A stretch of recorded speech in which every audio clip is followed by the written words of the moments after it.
எல்லாருக்கும் வணக்கம். இப்போ வந்து நான் ஒரு ஸ்க்ராப் புக் ஆல்பத்த தான் ரெடி பண்ணிட்டுருக்கேன். இது என்னோட பர்சனல் யூஸ்க்காக வந்து இப்போ இந்த ஆல்பத்த நான் ரெடி பண்ணிட்டுருக்கேன். ஃபர்ஸ்ட்டு வந்து பேஸஸ் எல்லாத்தையுமே நான் கட் பண்ணி ரெடியா வச்சுக்கிட்டேன். இதோட சைஸஸ் பார்த்தீங்கன்னா, A4 சைஸ் இருக்கும். ஸ்டிப் போர்டு, அப்புறம் வந்து இந்த ஜூட் பேப்பர், அப்புறம் வந்து எல்லாமே இந்த ஷீட்ஸ் எல்லாமே முதல் கொண்டு எல்லாமே வந்து A4 சைஸ்ல தான் வந்து கட் பண்ணி வச்சிருக்கேன். இந்த ஜூட் ஷீட்ட வந்து சிப் போர்ட்ல ஒட்டுறதுக்கு நான் ஃபெவிபாண்ட் யூஸ் பண்ணியிருக்கேன். இந்த கம்ப்ளீட்டா வந்து இந்த ஸ்க்ராப் புக்க ரெடி பண்ணுறதுக்கு வந்து என்னென்ன மெட்டீரியல்ஸ் தேவைப்படும்னா, scissor, scale, pencil and pen mark பண்ணுறதுக்கு, அப்புறம் வந்து ஆ பஞ்சிங் மிஷினு, அப்புறம் வந்து பார்த்தீங்கன்னா, அந்த பேப்பர் கிளிப்பு.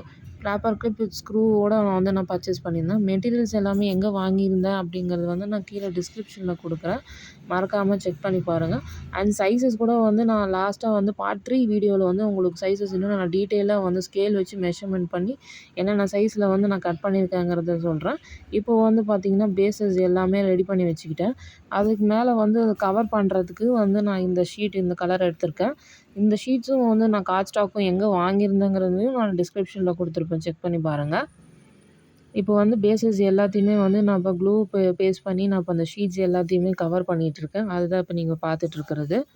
எல்லாமே பக்காவா நீட்டா வந்து நான் எல்லாமே மெஷர் பண்ணி இன்ச் பை இன்ச்சா வந்து நான் எல்லாம் ஸ்டிக் பண்ணியிருக்கேன்.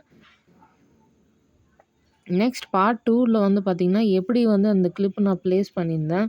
அண்ட் எப்படி வந்து இப்போ ஷீட்ஸ் எல்லாத்தையுமே பஞ்ச் பண்ணி எல்லாத்தையும் அதில வந்து நான் வந்து இன்சர்ட் பண்ணியிருக்கேங்கிறத வந்து பார்ட் 2 வீடியோல நான் காட்டுறேன். அண்ட் பார்ட் 3ல வந்து அந்த ஸ்க்ராப் புக்க வச்சு நான் என்ன பண்ணியிருக்கேங்கிறத வந்து நான் வந்து ஷார்ட்ஸ்ல வந்து வீடியோ வந்து கொஞ்சம் கொஞ்சமா போடுறேன். மறக்காம அந்த வீடியோஸ் எல்லாமே செக் பண்ணி லைக் பண்ணுங்க, கமெண்ட் பண்ணுங்க அண்ட் ஃப்ரெண்ட்ஸ் அண்ட் ஃபேமிலிக்கு ஷேர் பண்ணுங்க. உங்களுக்கு வேற ஏதாவது டவுட்ஸ் இருந்தாலுமே கீழ கமெண்ட் செக்ஷன்ல கமெண்ட் பண்ணுங்க. நான் உங்களுக்கு எல்லாருக்குமே ஆன்ஸர் பண்றேன். இப்போ பார்த்தீங்கன்னா வந்து இந்த ஸ்க்ரூவ வந்து மாட்டுறதுக்காக நான் வந்து இப்போ மார்க் பண்ணி வச்சிருக்கேன். அண்ட் வந்து பிளேடால வந்து ஃபர்ஸ்ட்டு வந்து கிராஸ் மாரி வந்து நான் சின்னதா மார்க் பண்ணிட்டு, அத நல்லா ஹோல்ட் பண்ணிட்டேன். இப்போ வந்து அந்த கிளிப்ப வந்து பிளேஸ் பண்ணி உள்ளார இருக்க ஸ்க்ரூவ வச்சு நான் உள்ளார இன்சர்ட் பண்ணிட்டுருக்கேன்.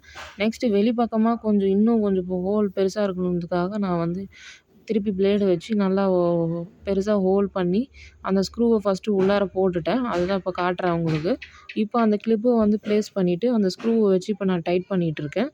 நான் வந்து பிளேடு யூஸ் பண்றேன். ஸ்க்ரூவ நல்லா டைட்டா இன்னும் இது பண்றதுக்கு. ஏன்னா இப்ப ஸ்க்ரூ டிரைவ் இல்லாதனால நான் பிளேடு யூஸ் பண்றேன்.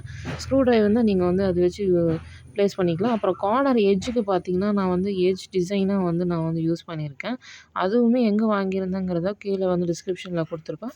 மறக்காம செக் பண்ணி பாருங்க. அடுத்த வீடியோல அந்த லாக் நான் எப்படி போடுறேன் அப்படிங்கிறது எல்லாமே நான் வந்து பார்ட் 2 வீடியோல காட்டுறேன். இப்போதைக்கு ஜஸ்ட் நான் வந்து அத மார்க் மட்டும் தான் பண்ணி வைக்கிறேன். ஏன்னா வந்து இன்னும் கொஞ்சம் கொஞ்சமா நான் அப்பப்போ வந்து என்னென்ன வந்து கரெக்ஷன்ஸ் பண்ணியிருக்கேன்னு மறக்காம அந்த வீடியோல செக் பண்ணி பாருங்க. இல்ல உங்களுக்கு இன்னும் டீட்டெயிலா அந்த ஸ்க்ராப் புக் எப்படி செய்யணும், இன்ச் பை இன்ச்சா வந்து எங்களுக்கு காட்டுங்க அப்படின்னா, நான் அதையும் காட்டுறேன். அடுத்த வீடியோல பார்க்கலாம். நன்றி.